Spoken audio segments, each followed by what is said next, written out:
Bora começar o giro de notícias e a primeira informação é que o Vasco oficializou a chegada do zagueiro Lucas Oliveira, contratado depois de rescindir seu contrato com o Cruzeiro. A Raposa fica com 50% do valor de uma venda futura, o Vasco é dono dos outros 50%. Peixe também sondou o Porto pelo empréstimo do Gabriel Veron, mas a mesma resposta que foi dada ao Vasco da Gama também foi dada ao Santos. A ideia do Porto não é negociá-lo por empréstimo, e sim em definitivo. O DG Souza, boa noite, Nicola. Após o Vasco fechar com Maurício Lemos, vai desistir do Balbuena? É a impressão que eu tenho, DG.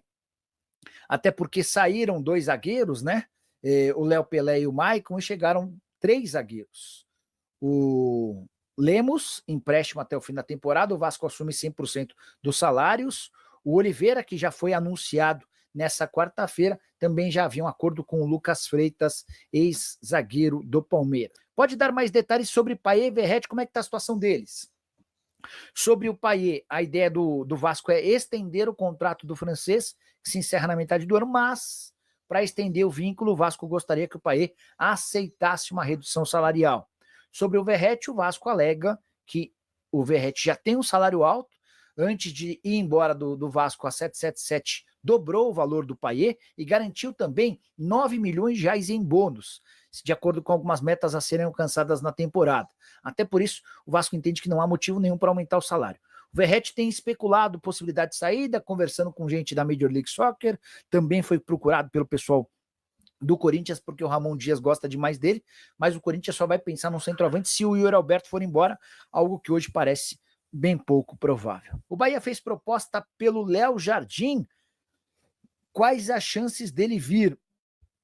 Vinícius, confesso que não tem essa resposta, mas vou tentar para você. Só para... Ontem vocês tinham me perguntado sobre Capasso, e eu não consegui responder durante a live, tá? A resposta só veio mais tarde, eu ainda não consegui trazer em vídeo a notícia, então já falo aqui na live. Uma pessoa do Vasco respondeu assim: a nossa ideia e a do agente dele é de buscar uma proposta e ser negociado, tá?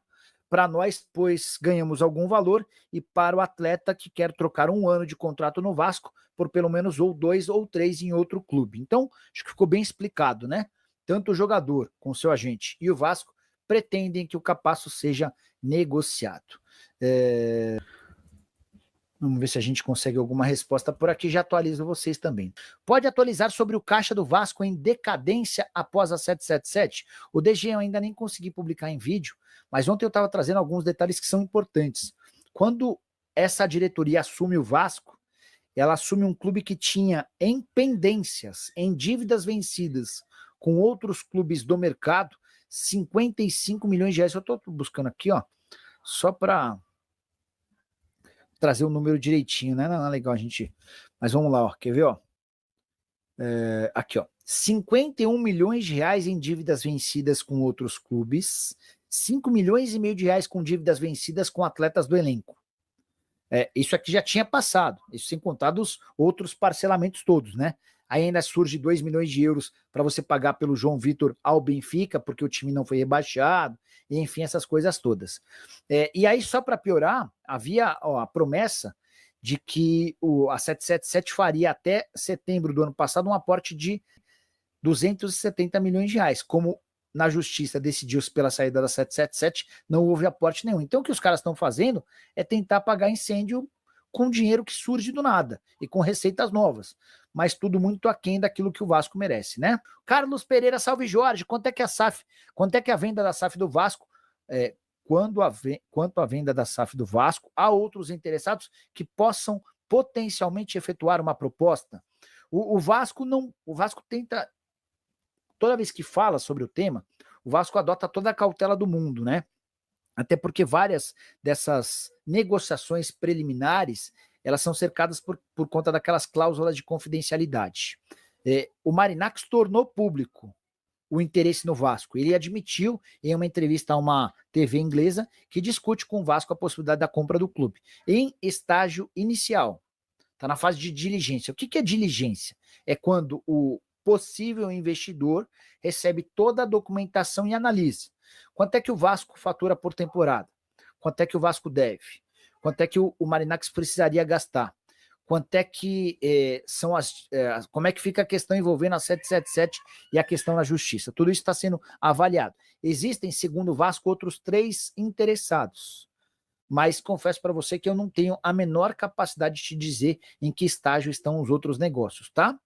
O que eu escutei do Pedrinho na última vez que eu conversei com o presidente do Vasco é de que ele faz toda a questão do mundo em vender a SAF do Vasco.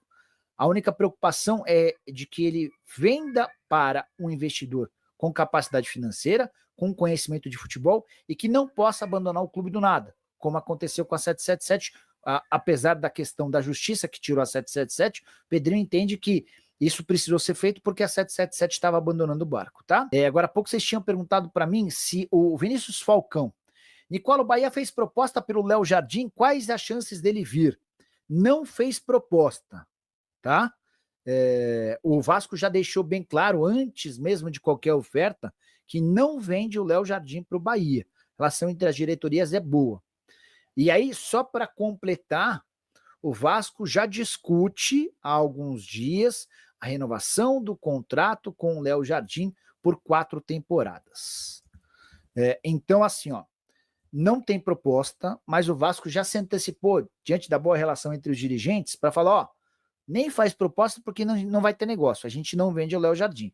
E em paralelo a isso, o Vasco trabalha para a prorrogação do contrato do Léo Jardim para 4 anos, obviamente que com um reajuste salarial. Só uma outra curiosidade envolvendo Marinacks e São Paulo, o magnata grego, que hoje está mais perto de comprar ou de se tornar sócio do São Paulo na base do que de comprar a SAF do Vasco, ele foi procurado recentemente pelo pessoal do São Paulo, recentemente não, mas há algumas semanas, alguns dias, no fim do mês, ao longo do mês de dezembro, o São Paulo perguntou sobre o Ramon. Vocês vão lembrar do Ramon. Ramon surge na base do Flamengo, é negociado com o time do Marinacks, joga no Olympiacos, também vai para o Espanhol, e aí vem emprestado para o Cuiabá. Faz bom campeonato brasileiro. O São Paulo, em busca de um lateral esquerdo, consultou as condições do negócio e foi informado de que só haveria negociação em caso de compra. Por alguns milhões de euros, São Paulo desistiu do Ramon e focou no Wendel, que já assinou o pré-contrato, e também no Enzo Dias, que foi envolvido numa espécie de troca com o Galopo. Tá? E nesse momento, o Davi Luiz está mais perto do Olympiacos da Grécia. Vale a lembrança de que o Olympiacos tem como seu dono o Evangelos Marinakis, tá? Então é a chance de o Marinakis comprar um ex-jogador do Flamengo. Marinakis que também negocia com o Vasco que chegou a conversar com o Davi Luiz, mas não houve acordo. Rolar a parceria do grego com o São Paulo, a grana é só para base ou poderá ser usada na instituição São Paulo? Abraços de promissão ou para promissão. Fernando, o Marinakis discute com o São Paulo uma parceria na base. Inclusive, ele se tornaria sócio do São Paulo nas categorias de base. O São Paulo cria um CNPJ para base, transforma isso numa empresa, vende um percentual das ações dessa empresa para o grego. Em 10 anos, o São Paulo pode retomar ou recomprar esse percentual repassado para o grego, mas as negociações se dão para a base. Eventualmente, pode haver um repasse de dinheiro para o profissional, mas não faz muito sentido. Só é importante contar que o investimento prometido pelo Marinakis ao São Paulo é de 100 milhões de dólares. E esse dinheiro seria colocado entre 4 e 5 anos na base do tricolor. De que forma? Com contratação de atletas, do sub-11 ao sub-20. Pintou jogador de destaque no Brasil ou na América do Sul, São Paulo vai, compra o cara, transforma esse cara em jogador de sucesso no time principal e depois é vendido, com o Marinakis ficando com um percentual, o São Paulo com outro. A ideia do São Paulo é de que a parceria começasse com 70% do valor de uma venda de atleta formado da base pro tricolor, 30% para o Marinakis. E conforme o tempo fosse passando, esse percentual fosse sendo alterado, e diminuindo de 3% em 3% do São Paulo. 70% no início, até porque o Marinakis vai vender, o São Paulo e o Marinakis venderão jogadores dos quais o Marinakis nem teve participação. Digamos que o Rian Francisco arrebente no Campeonato Paulista. O Marinakis assume a base do São Paulo agora em janeiro. E aí, em julho, o Rian Francisco é vendido. São Paulo fica com 70%, o Marinakis com 30%. Aí, no fim do ano, o São Paulo vende um jogador que o Marinakis comprou. Independentemente de ter comprado ou não, os percentuais já estariam todos ajustados. 70, 67, 60 64, 61, até o valor mínimo que o São Paulo teria direito de 60%, com o Marinacks ficando com 40%. Vou até acrescentar uma outra notícia. O Porto tem o Gabriel Veron de volta, né? O Veron veio para o Cruzeiro, não conseguiu se firmar ou não foi tão bem quanto se imaginava e voltou para o Porto. Se reapresentou, está participando dos treinos. O Santos e o Vasco já fizeram proposta de empréstimo. Tem outros 2 clubes que também procuraram o Porto, eu não consegui identificar ainda, 2 clubes brasileiros. E para todos os casos, o Porto respondeu da mesma maneira, só topamos fazer um negócio em definitivo, tá? 10 milhões de euros. Ninguém vai pagar 10 milhões de euros. É provável que com o passar da janela, o Porto crie condições mais favoráveis e eventualmente tope o empréstimo, tá? Esse é o nosso giro de notícias do Vasco da Gama de hoje. Peço que você deixe o like no vídeo, se inscreva no canal se ainda não for inscrito, ative o sininho de notificações para sempre receber os conteúdos postados aqui no canal Eterno Vasco Oficial e compartilhe o vídeo também com mais amigos vascaínos para todos eles estar sempre antenado em tudo que acontece no nosso Vasco da Gama.